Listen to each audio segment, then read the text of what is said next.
Hello and welcome to this month's Fire Chief's video message for the month of March 2019. Joining me this month again, welcome back Megan. Thank you. A lot is going on at Fromm's and you have expanded and added a lot of other topic areas and want to bring back some things to us and talk about some things and get us, meaning the firefighters, the folks part of MCFRS, get us thinking in the right frame of mind on caffeine, on sleep, on other resources out there. So welcome back and thank you. Thank you so much for having me again. So let's jump right into it. Sure. You got some social media platforms now. Absolutely. Can you tell us how we can keep track of information from nutrition and what's out there? Absolutely. Yeah, so Katie Dennison and I started at MCFRS Nutrition, and you can see that on the screen. We have a social media platform on Instagram, Twitter, and Facebook. We started that about January of this year, January 2019. Has healthier fast food. It has healthier frozen meals. It's really trying to meet the firefighters in the middle. Like, instead of doing the perfect thing and just always eating fresh food and vegetables, we would love that. But if you're at a busy station, sometimes that's just not how it works. You know, you got to go grab fast food, stop at Panera and grab something. What's the best option? You got to stop at Chipotle. What's the better options, you know, for a wide range of diets? Right. And that's always one of the challenges of dashboard dining or the focus and time crunches. So these freezer breakfast or the fast food choices definitely are helpful and allow you to pick your proportion sizes for one, as well as the contents, because you know the bowl or the burrito may be fine. It's just ask for half rice or Absolutely. half of some of the ingredients that they're going to put in for it. Absolutely. So no doubt it's definitely a manageable activity, but you have to be cognitive of what you're doing, not just say, give me that. Yeah. And you're going to get the standard helping and slabbing on. Yeah. So. Exactly. Any feedback so far from the folks about these different resources that are out there? Absolutely. Yeah. I mean, I've gotten really good feedback about it. It really helps people meet in the middle. You know, and there's some people out there who can eat perfectly and, you know, all the fruits, the vegetables, the protein. But most people, it's just, you've got challenges. You got kids, you got married, you have parents who are getting older. It's not just the job, it's also the stuff in the background. So it really just helps people, you know, figure out a healthier way and making progress instead of, you know, trying for perfection all the time on top of a very stressful job. And one of the things about stressful jobs and work cycles definitely impacts sleep cycles. Absolutely. So the importance of sleep and how sleep is frequently interrupted with calls and demands for 911 service. How is there anything changing in the industry or changing in the health profession about the necessary and the necessity of sleep, or what is the figures coming out? So it's not actually new information. It's just sometimes to the firefighters it feels like it's new information, right? Because the motto is basically, I'll sleep when I'm dead. You know, I can work a 48-hour shift and then go home to my newborn. You know, it'll be fine. I feel fine. I'm young. I can make it work. But that's not necessarily the case. So you feel like you get used to these really busy shifts, really busy 48-hour long shifts. And that's really not the case. It can cause some really negative health concerns down the line. There was recently a study of 7,000 firefighters, and it actually found that 40% of firefighters suffer from some sort of sleep disorder. And 80% of them didn't know it. Right. So what that means is, you know, sleep disorder symptoms include difficulty falling asleep, snoring, especially if it's a new thing, the snoring's new, gasping when you're sleeping, waking up tired, waking up often, fatigue. There's a lot of symptoms that are around it, and a lot of times people just shove it to the wayside and say, I've got this, this, and this to do, instead of focusing on what, you know, the sleep. So that is in line with the CPAP and or the prevalence of sleep aids, you know, becoming a part of the bunk room environment. So really 80% of those firefighters in the study did not have prior awareness of these conditions. Yes, the 40% of those Right. 7,000 were not aware. So I mean, if you look at 40% of our nearly 3,000 folks, you know, we're talking 1,200, you know, of the folks of MCFRS are impacted by, and a vast majority of them don't know today that they're having, you know, sleep disorders. Absolutely. And then there is this factor of, you know, people with sleep disorders have a higher tendency of other impacts, meaning PTSD, anxiety, or depression. So yes, and that other component reference immunity, and how clearly the philosophy of 7 or 8 hours of sleep, uninterrupted and quality sleep per night is important. So how can somebody go about, what's the best recommendation about going about addressing to or looking for help on their sleep disorders? Sure. First thing, you know, keep a sleep diary. That's the big thing. You know, are you actually getting as much sleep as you thought? Fitbits and even the Virgin Pulse trackers that we have available throughout the county now actually will track your sleep, and they'll tell you how you're going through the phases of sleep. So there's 4 phases of sleep. That's light, deep sleep, REM, which is like that dream phase, and then light, deep, awake, and then REM. So you want to phase through those appropriately throughout the night, and it takes about 90 minutes to go through that cycle. And as you can see on the screen, you know, there's a couple ways that you can strategize around that. So you could take a 20-minute nap throughout the day, and that'll help kind of rejuvenate your breathing more so than anything else. It helps you prevent you from falling into that deep sleep or the REM sleep that really just knocks you out, and you wake up and you're irritated, and you know you don't really want to be awake right now, right? So the second thing you can do is add 200 milligrams of caffeine. So what does that mean? About 12, 16 ounces of coffee, take your nap, boom, the caffeine's kicked in within that 20 minutes, and you feel a little bit more energized without going through that full phase of sleep. Now, what we're really talking about in the health benefits, we want to go for 90 minutes of sleep intervals. So what that means is if you can get a 90-minute nap or an hour and a half, 3 hours, 4.5 hours, 6 hours, 7.5 hour intervals. So when you get off shift of uninterrupted sleep, you'll feel more relaxed and more rejuvenated. So we've long heard and laughed and joked about, you know, naps and how the power of a nap, you know, helps. So there's actually, you know, suggestions of adding caffeine to that nap, and we'll talk a little bit further on about the different factors of caffeine as well as the different sources of caffeine. So throwing a little caffeine in before the nap is going to be beneficial versus just a straight nap, huh? Yeah, and it just really depends on the length of the nap. So it sounds counterintuitive, right? You're not supposed to drink coffee before bed kind of thing. It really depends on how long that nap is. So again, 20 minutes, you're not falling into that deep REM sleep. You're just kind of relaxing the brain, focusing on your breathing, tapping out of the I've got to do this, that, and the other thing. And then the caffeine will kick in after that 20 minutes. Okay. So now if you're going for a 90-minute nap, caffeine before is not recommended.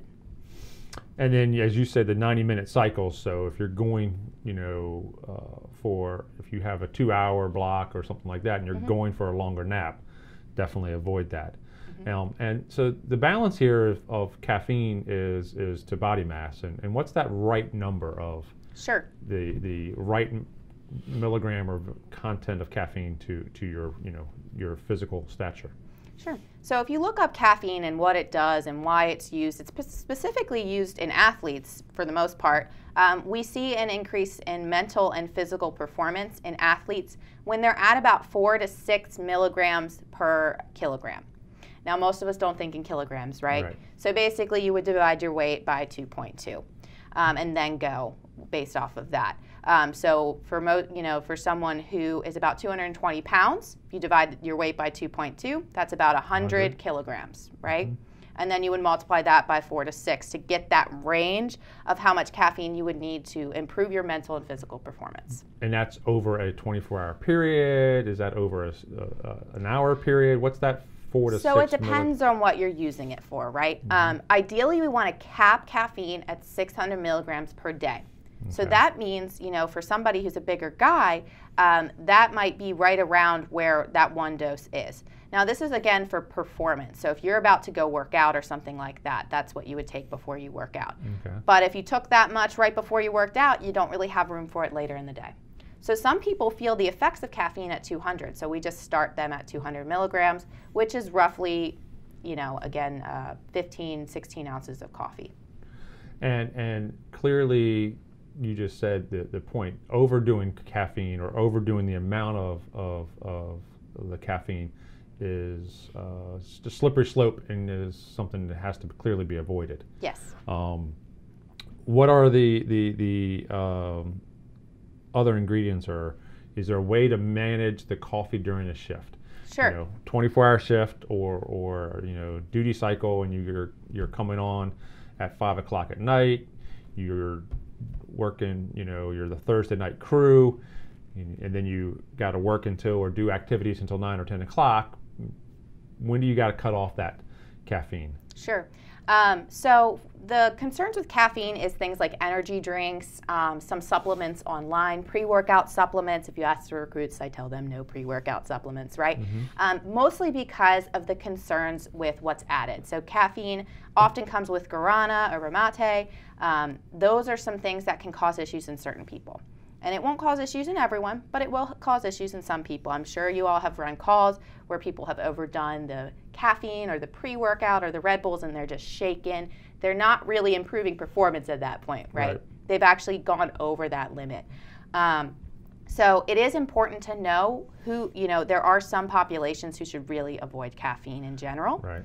And that's pregnant women, obviously, or at least limit it significantly. People with high blood pressure, and then anybody with acid reflux. Caffeine kind of does not help with the acid reflux. Okay. So. And clearly the role here is first half of your shift. So if you're looking at the base 12-hour or 24-hour cycle, you want to talk about the first half, and then, as we talked a few moments ago, the caffeine intake prior to a purposeful and long duration sleep needs to be cut off. So yes, so caffeine, you want to do most of it at the beginning of the day, right? So maybe first thing in the morning you have a cup of coffee, and then you have another one around noon or 2 when you start feeling like you're going to nod off, right? After about 2 or 3, if you're going to bed around 9 o'clock is when you want to cut it off.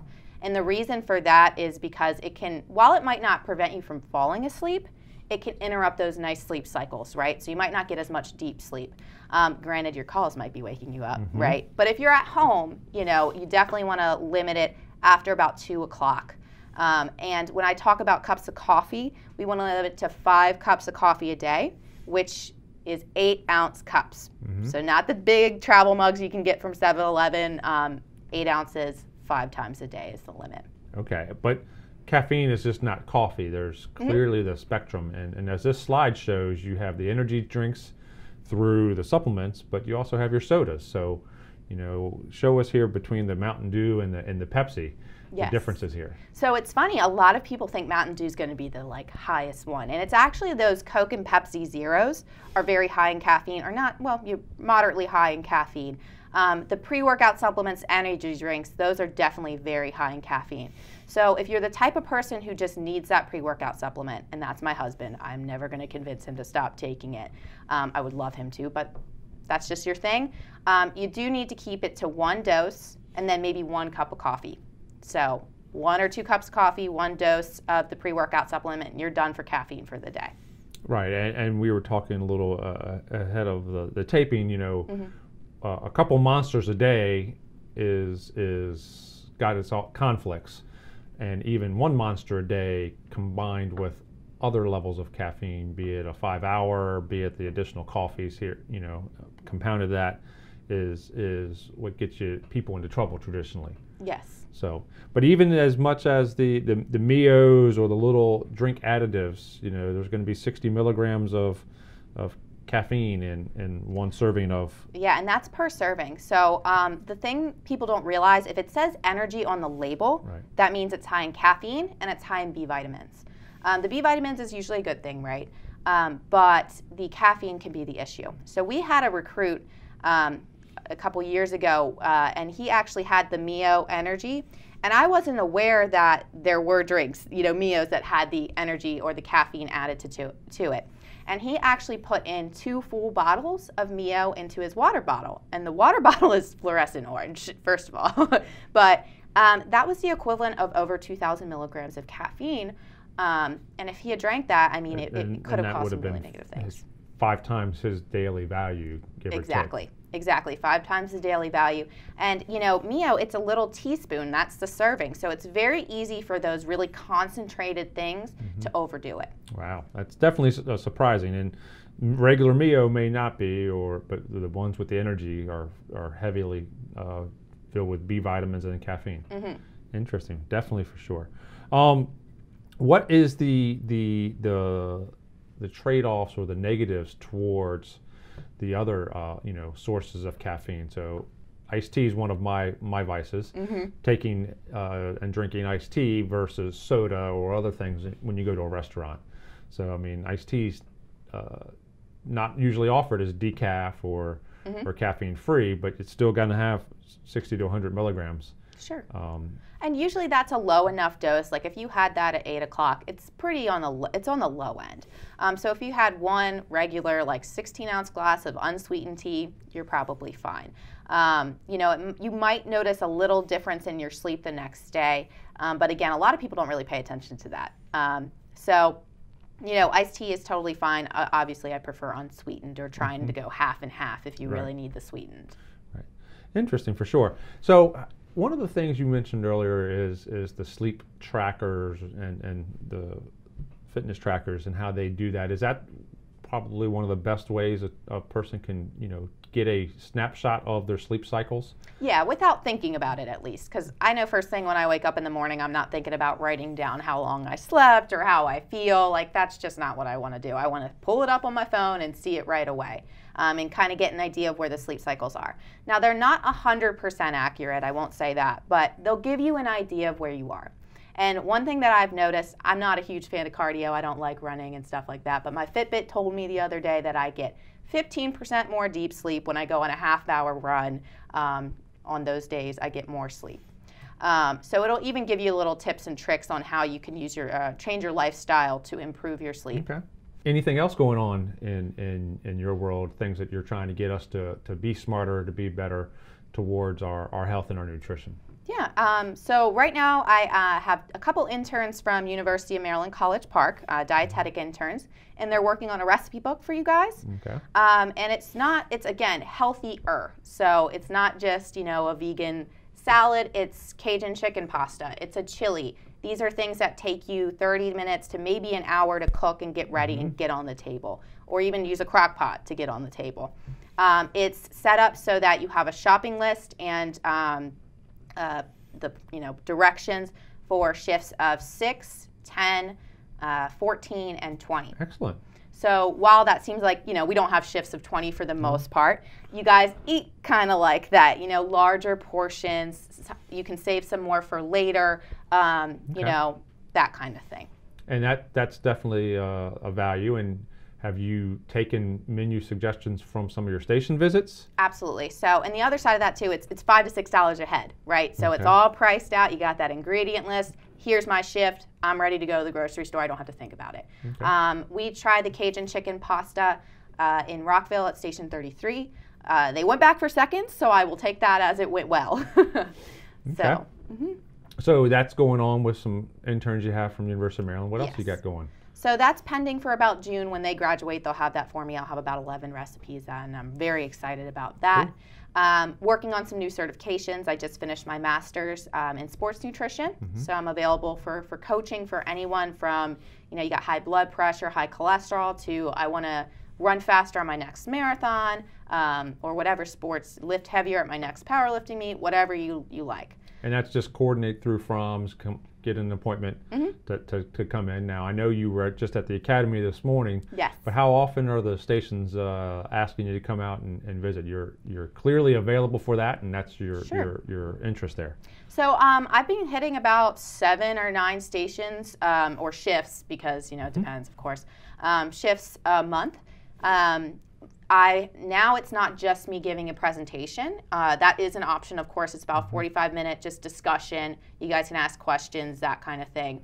But also offering body fat assessments. You said that to Pete when you walked in. Yes, I did. I traumatized him, I know. But again, that didn't traumatize him. It's a starting point. It's just to see where you are. Maybe you're not where you were at recruit class, but you want to get halfway back there, right? Then you can work with me and get some specific tips. I have fast food guides, I have meal prep guides, I have all kinds of different things to really try and make healthy eating easier for you so you can make progress. Excellent. And people can reach out to you through an email or an appointment at Fromm's. And what do you see as your ambition? You have a goal. What's the next goal to bring to us and to get us to keep shifting? Sure. My next big thing is workouts. I'm working on certifications. By the end of the week, I'll be a corrective exercise specialist, and by the end of the year, I hope I'll have the TSAC certification for training firefighters. So while I'm really good at the nutrition part, yeah, that's like what I have my master's in, but I also want to be able to do the fitness stuff and show you guys, how to get a little fitter, how to work on your flexibility, so you guys really are, healthy from multiple standpoints. And you were the one that brought in the tactical athlete, description and how it's not a sport athlete environment, but it's very much a specialized field of how our work environment is and the demands upon the body for emergency response. And I thought that was a great way to characterize what the men and women face out there. So yes, most important takeaway from the day would be what for people listening? Just make progress. Don't focus on the perfection. You don't have to be the fittest or the strongest firefighter in your station, or the eating the healthiest. It's just making progress. It's baby steps. Can you get one more vegetable? Can you get in a short workout on the treadmill that day? Just something is better than nothing. Excellent. And that's one of the things is calls do interrupt. Workouts calls are what changes the day, but the reality of the ability to jump into 30 minutes or an hour-long activity, and maybe it's segmented into 2 different chunks, is an opportunity. As the weather breaks, many folks will be getting back outside and doing circuit activities and things that are related to away from the gym. And that'll be beneficial because people get more engaged that way than being in the gym itself, or on an elliptical or on a weight machine. So looking forward to that for most of the folks. So I really appreciate the additional information, eye-opening from the perspective of the caffeine and sleep cycles, and the impact there. So good deal. Thank you to everybody at Fromm's and yourself, as well as the folks at the Academy, as you have and continue to make a difference to the recruits, starting with them and showing them that the positive things as they go through one of the most stressful parts of their life, as the body's impact both physically as well as emotionally, and how they can best adjust to that. So it's definitely a positive to that. And as a member joins our service who may be, second career or second, profession, it's a change and shift. So I really appreciate that, Megan. Thank you much. Absolutely. So as I said, it's still a little cold, bitter cold today. We hope to see, as we're in March, hope to see the weather breaking and getting better, getting people back outside and enjoying the springtime. Make sure you take those opportunities. Maybe you take that 30-minute run like Megan mentioned.